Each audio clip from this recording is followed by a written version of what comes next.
What's up? What's up? What's up, everybody? Welcome back to a live, the Crypto Daily with Jomo Trader. My name is Jomo, of course, and hopefully you all are well and safe wherever you are, and you have a smile on your face because that's the most important thing to have a smile on your face and enjoy life. And you know what? If you can't have a smile because you're going through a rough patch, my heart to you, brother and sister. Rough patches are part of life, and you will get beyond them quite soon. I trust you can, and I trust you will. So, Crypto Daily, what are we going to talk today? Well, the talk, all right, can't be without talking about what's happening, the turmoil. What is happening? Why did we have that big dump in the crypto market? Why was everyone selling? Where did this selling pressure came? And why this wasn't only contained in crypto? Why was it in stocks? And why not only in risk assets? Why was it in the dollar, the DXY as well? Why was there big selling pressure on it? And in the other hand, why did the Japanese yen go up? Right? All these questions are being asked, okay, and there's a lot of answers that are attempting to kind of give an answer to this kind of question, right? Now I know many of you maybe are kind of in the camp of, oh, this is a recession, we're going to recession. But mind you, I will try to make you remember that recession talks are, from way back when, right? From way back when. So how can it be recession? How can it be a recession if there's nothing new, right? It's nothing new that there's recession talks. That's one question you need to ask yourself. Always ask these types of questions. Be critical about, these assumptions that you might make. On the other hand, you might say, hey, Jomo, you know what's new? Kamala Harris. She's new. Before that, we had Biden and not Kamala Harris and Trump. And you know what? Trump odds of winning was really high, while Biden was low. But now with Kamala Harris in play, maybe not, right? Maybe she's going to win, and that's going to be bad for the markets. And I will ask you, why would that create such big selling pressure, right? Is she such an extremist, such a socialist, maybe a communist, that the capital markets need to be in such a big worry? I don't know. Ask yourself that question. I don't think the answer would be yes. I think the answer should be no. But that's me, and that's my thoughts and my thoughts alone, right? Is it the global tension? Maybe potential World War III. Everyone is talking about that. And again, there is a back and forth between Iran and Israel, right? Which is not only Iran right now. Now they're really talking about the Iran and the Lebanon Hezbollah and the Houthis from Yemen, and some militias in Iraq, pro-Iran militias that attacked um, a U.S. Army base in Iraq. Is that tension gonna kind of catch flames and take the global countries into a World War III? Well, I don't think it's new as well. So again, something new, all right, or something imminent, right, or scary needed to happen in order to have such a big sell-off in stocks, all right, in crypto, and most importantly as well in the US dollar, right? Everything caused panic together. So something kind of imminent. And I would argue it is what some people may have heard, maybe some not, depends if you are in crypto Twitter or not, is that there was a big unwind in something called a carry trade. Now, I explained a bit about a carry trade yesterday. I'm going to explain a little bit today. A carry trade is when you borrow one asset with no interest rate or low interest rate, and you convert it into another asset that yields higher interest rates, and you can use it to have kind of a risk-free trade, right? In this case, it was the yen, right? The Japanese yen, which had zero interest rate, and they converted it into US dollars, which had 5% interest rate. Now, we don't only use that dollars to buy dollars for interest rate, you as well invest in a roaring or an uptrending stock market as well, right? So That's called a carry trade. Now, is that the Aunt Betty, from Michigan doing that carry trade? No, right? Who is doing the carry trade?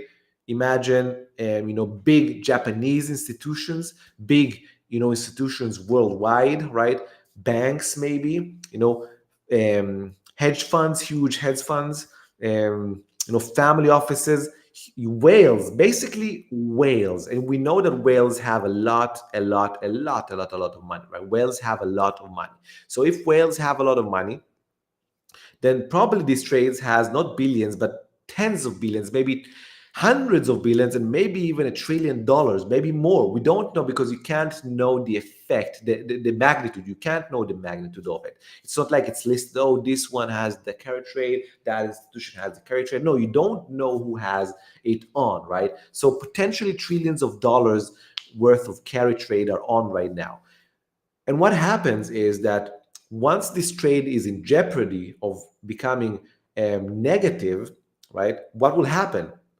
Right? They will sell the shit out of their assets, right? The stock assets, the assets they converted to, right? They will sell everything from stocks to crypto and the US dollar itself to convert it back, right? To the base assets to repay the loan. Why? In this instance, the Bank of Japan increased the rates by 0.25%.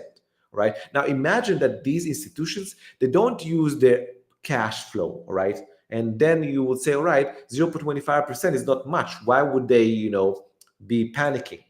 So they're panicking because they are leveraged. And while you're overly leveraged, right, what's happening is that you need to pay a lot of interest, right? Now, your thoughts would be, A, would the Bank of Japan increase the rates more next time? Probably. And on the other side, there are talks about a decrease in interest rate in the United States. Now, will it be a 0.25 rate cut? Will it be a zero point 0.5 rate cut? Or will it be a surprise 0.75 rate cut or 1% rate cut? We don't know with all this debacle that is unfolding in front of our eyes, right? So what happened is we had huge pressure, selling pressure from all these institutions and whales that had the carry trade on. All right, they sold all the stocks. They sold, well, not all of them just yet, but they started a big selling pressure, and they sold the dollar and they bought Japanese yen. That's why all risk assets with the DXY went down while the Japanese yen went up. And this is billions of dollars. Now, has this ended? I don't know. I don't know if the selling pressure has ended. Probably not. Probably there's still more to be sold. However, they started. Now, can it end? I assume they can stop, right, or halt, let's call it, this selling pressure if some things will happen, right? Maybe the United States will step up and help them with liquidity. There's a thing called the CWEP or something like that, where the United States can print dollars and swap it with the Japanese yen, and then effectively you're printing money into the market, and that printing of market boosts liquidity. And if you boost liquidity, then the carry trade, which will be unwind eventually, but will be unwind slower than in just big selling pressure, and you will have buying pressure on the other side because you have more liquidity in the market. So it can be balanced, right? This selling pressure, and maybe on the other hand, it can actually boost the liquidity so high and decrease rates next month that actually a big boost in liquidity will improve the situation and will actually take risk assets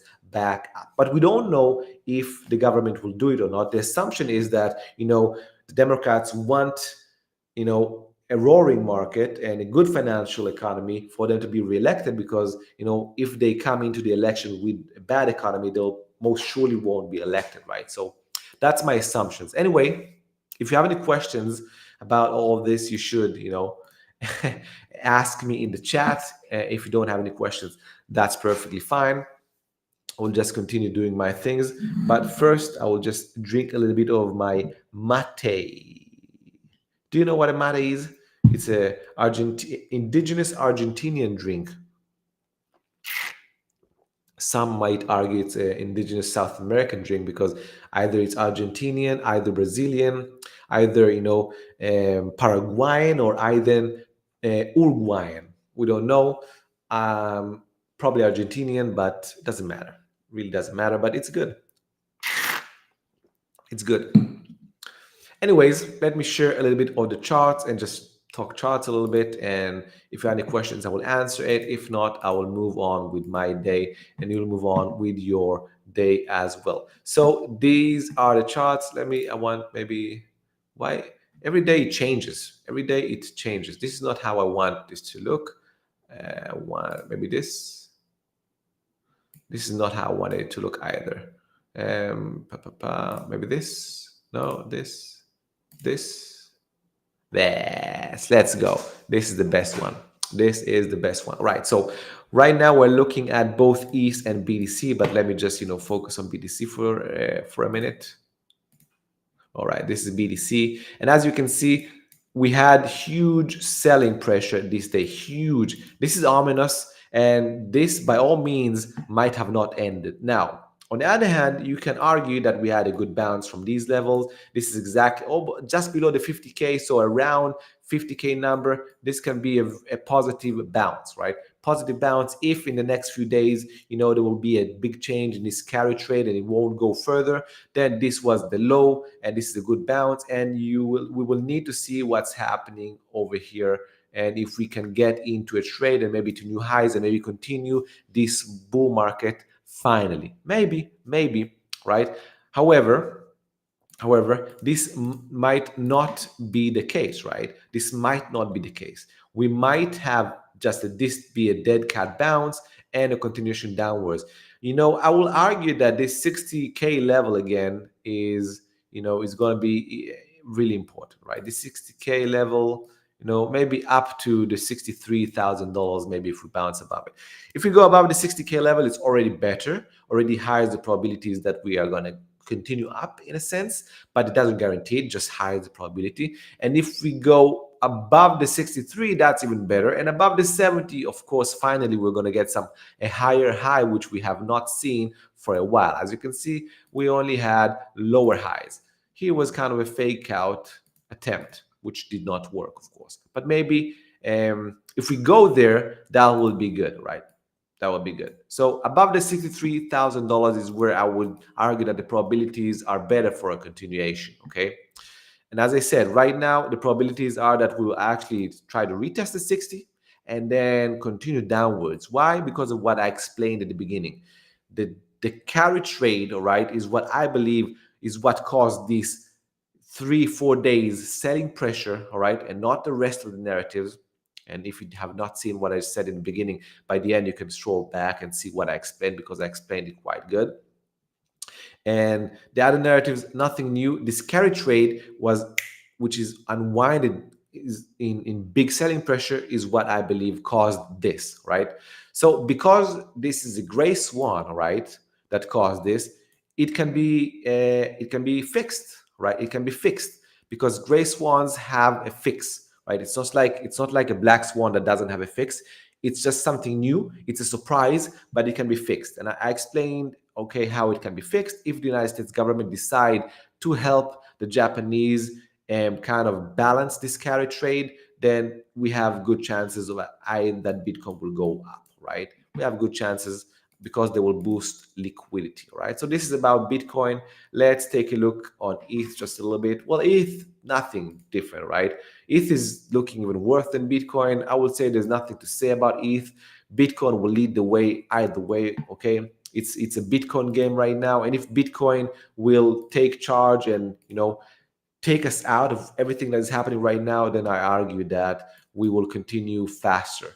Either way, all right, it doesn't matter, all right, if we go from here and a V bottom and continue up, of course, but even if we go, all right, and we are rejected and go lower, I still think that we will go higher. I still think I'm still in the belief that we will see higher prices in Bitcoin. Now, I can't be sure. I'm not a clairvoyant. I don't have any crystal ball. Okay, there are counter arguments about how actually I'm wrong and this was the top, right? There are counter arguments, but out of everything, all the information, I still think we'll see higher prices in Bitcoin and in the crypto market. I will actually show you something. All right, let me just take AVAX as an example because I just remember AVAX clearly. All right, so no, this is not good. It doesn't have the full chart. So let's just use the market cap of AVAX, right? So let's say we take AVAX as an example and we want to go all the way back to the last bull market, okay? Which was over here. Now you can see, and over here, what happened?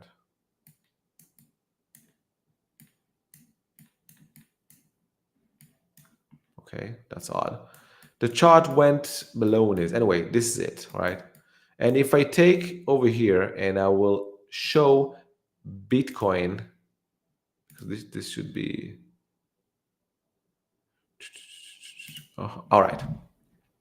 I will show Bitcoin. So Bitcoin had a move up over here. And while Bitcoin had the first leg up, altcoins had a market cycle. Then Bitcoin topped and went down for a kind of mini bear market. And while Bitcoin had a mini bear market, all alts had a mini bear market. And once Bitcoin had a continuation to the upside, alts exploded again. Okay, alts exploded again. Now, this is a possible scenario I'm seeing, right? This is a possible scenario that might happen right now, right? I'm seeing, and let's take a new coin as an example, right? Let's take T as an example, right? Assuming the same thing, right? Assuming we had the first market cycle, right? No, let's reset the chart, right? Assuming we had a first leg up in Bitcoin, right? And with that leg up, we had a market cycle, all right, in altcoins. Then what might happen from now on is as Bitcoin got into its mini bear, what will happen is that altcoins, let's paint it out. Let's say we have something like this all the way to the 40s for a while and then only continue up. So alts will do what they made back in that AVAX trade I told you, but eventually, all right, it will go so much to as if this, to shrink the size of this bull market over here and actually do a 5 to 6 times again and again market top, and Bitcoin might go to I don't know how much, 80 something, $100,000. I don't know if Bitcoin is going to go to those numbers that people are throwing out there, like the 150, the $200,000, the $700,000. At least not in this bull market. I mean, to really have a strong Bitcoin, you need to have like really good times, right? Really good times, or really, really bad times, and everyone is just putting their money in Bitcoin because everything else is going shit, right? And I think we're in bad times geopolitically and macro wise. Not so bad to be too afraid of the economic system, but bad enough to be afraid of everything, right? So it's hard to say. It's hard to say if we're going to see like really rip-roaring Bitcoin, but we don't need a rip-roaring Bitcoin to have rip-roaring alts, right? In AVAX, we just, we in AVAX we just had, just a fake out.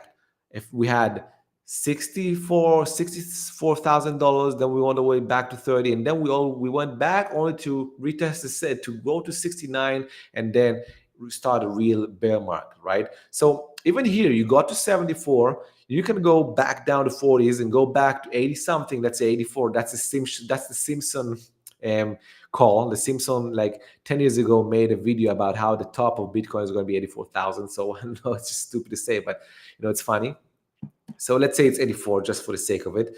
But that's enough that AVAX in the back then made 5-6x. So alts can make 5-6x again. And if it's a big cap or a medium cap, small caps can make 10, 15, x again, and you'll make lots of money on altcoins, right? So that's an assumption that I'm having right now that might pan out, right? It might pan out. Either way, right now, it's not like we need to focus on this, right? Right now, we need to focus on what the charts are trying to tell us, right? The charts right now are just playing a bounce play, right? TIA not so much because it's just a weak coin right now. But if we go, we can see that meme coins are getting the most love. Look at these, the bounce, from the bottom, probably like almost 100%, more than 100% actually from the bottom. So some bounce players got lucky, and are making good money right now. But as I said, it bears with big risk. I need to be really on top of the market, right? Really, a really fraction amount of traders know how to really play bounce plays. But they sell fast. They don't hold it for, oh, I bought. The difference between, the ignorant deep buyers, right, and the bounce players is that the bounce players, they play the bounce. They don't play a different game. They try to figure out where's the best place that there's going to be a turn in the market. They have their eyes on the markets, all right, and then they buy and they sell quite fast, right, because they know that the dead cat bounce can end in an instant, right. So I'm not saying they sell all the position. I'm saying they're financing the risk, moving, stops to break even, and then trying to ride a portion of it for higher prices, maybe, right. But it's a really high performance game, right? Really high performance game. If you miss by an instant, boom, you're dead. It's like, going to a shootout, like the Wild West. Some people are really good at the shootouts, but if you had a cold that day and you missed, you're dead, right? That's but and if you are ignorant and you go to a shootout without knowing the rules and without knowing anything, you just buy the dip. Sometimes maybe you got lucky because your opponent was weaker than you, or he had a bad day and you killed him and you got saved because of luck. But more often than not, you're going to get killed and shot. And that's why hodlers that buy the dip eventually are going to get killed, whereas bounce players, which are really high performance professionals, and there's a big difference between them. And even those probably don't take, pop cat trade, to be honest. Some did because there is buying, right? But the buying doesn't mean bounce players only. It means that as well people covering shorts, which builds buying pressure and so on and so forth, right? Let's see other big, movers, but that's it. Popcat is the biggest mover, right? And I assume that most people did not buy Popcat for a bounce play. I assume this is retail money that is just stupid and eventually is going to lose money. Not stupid, just dumb money, as they call it, right? Not ignorant people, because not stupid people, because they can be really intelligent in what they do in lives, but they are dumb money in the sense that they don't know what they're doing with the money and they're getting lucky. And as I say, each week someone new wins the lottery, but each week it's a different person, right? So deep buys is just that person winning the lottery once, but next week it's going to be someone else and he's going to lose all that money eventually because it's not going to be him again. I'm not seeing anything, just bounce plays. For now, this is a dead cat bounce. For now, this is a dead cat bounce, and you can't say anything about different. Right now, it's a dead cat bounce. Let's take this. What was it? Wolf or Zek? Let's take Wolf for an example, okay? As a trade that might reverse itself, right? Now, this is a small cap meme coin, but it doesn't matter, right? Let's say we got a nice bounce, right? And right now we're resetting. Let's say the market resets and the carry trade is unwinded perfectly and we don't have more selling pressure. So I don't just buy here. What you want, and I suggest don't just buy. What I suggest is that you wait for the setups, wait for something to materialize, wait for, something to build, wait for a base. Let's say now we continue up and that's good. And then you kind of hold for a minute and then maybe you go a little bit down, it kind of fails, but then you shoot right back up and then you have one inside there and then you continue up. This is a trade you can take, all right? You can take the breakout of this kind of cheat area because see, now you have a good slick entry, you have a good slick stop below the low of the day, okay? And that's it. And you are a happy camper. You have a low risk entry, and maybe it even gives you a second entry near the top for a few days, and then breaks out. And look, lo and behold, how all of a sudden this looks good, and you have two beautiful entries, to take this trade with two beautiful low risk, stops below the low of the day or below the pivot. It doesn't matter, whatever you want to use, all right? Whatever is constructive with your risk appetite. But look at the difference of how it looks today, right now, and which is just bad and ominous without any structure, and how you have structure if you just give it time to build. And maybe this is what we're going to get. Maybe we'll get a reset of everything, right? Maybe we'll get a reset of everything. And this is a very beautiful example. I think I can end with this example because I don't see any questions, and that's perfectly fine. um, and just end with just a word of wisdom, kind of just stay patient. When you don't understand what's happening, you don't need to be in the action. You can be in the sidelines. The beauty of trading is that you don't need to pay in order to see the next hand, right? In contrast, in poker, if you want to see the continuation of the hand, you need to pay the ante in the beginning. And if someone adds, you need to call, or to add, or to raise upon him. In trading, you don't need to. All right, you can look at the charts and see what the price action is doing in order for you to actually find where would be the best place to take action. And I would advise right now not taking action unless you have an edge. For action taking, I don't see anything right now that is popping and that should be done. You don't need to have your ego, controlling you, telling you must take action. This was the best tip ever. You need to take. No, no, no, no, no, no, no. You don't need to catch the bottom in order to make huge amount of money.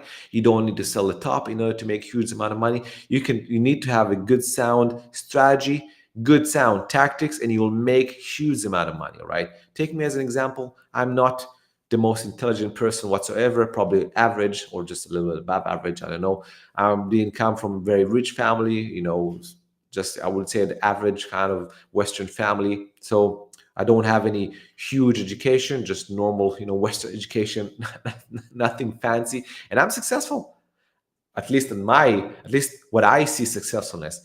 Good trader that knows how to extract money out of the market consistently, that makes triple digit returns for a few years in a row already, and just know has a craft and knows with a craft, and provides for the family really good, has vacations, has a good habit, all the good things that you need. If you want to be generational wealth, I'm not there yet, and maybe I will be there in the future. Hopefully, I'm quite young and have time, but you don't need to have it all at once. It's not now or never, right? Build your skill set, build your wealth, right? Do the right decisions over time, and while doing that, you will actually guarantee that your outcome has a high probability of being at the really successful side instead of at the boom and bust side. Right, that's not where you want to be doing. So don't fall in love with just being in the action. Fall in love with having a good process and making good sound decisions over time. All right, everyone, hoped you enjoyed what I had for you today. I really gave my thoughts and gave you some examples of what might be done. Until next time, no edge, no trade. Choose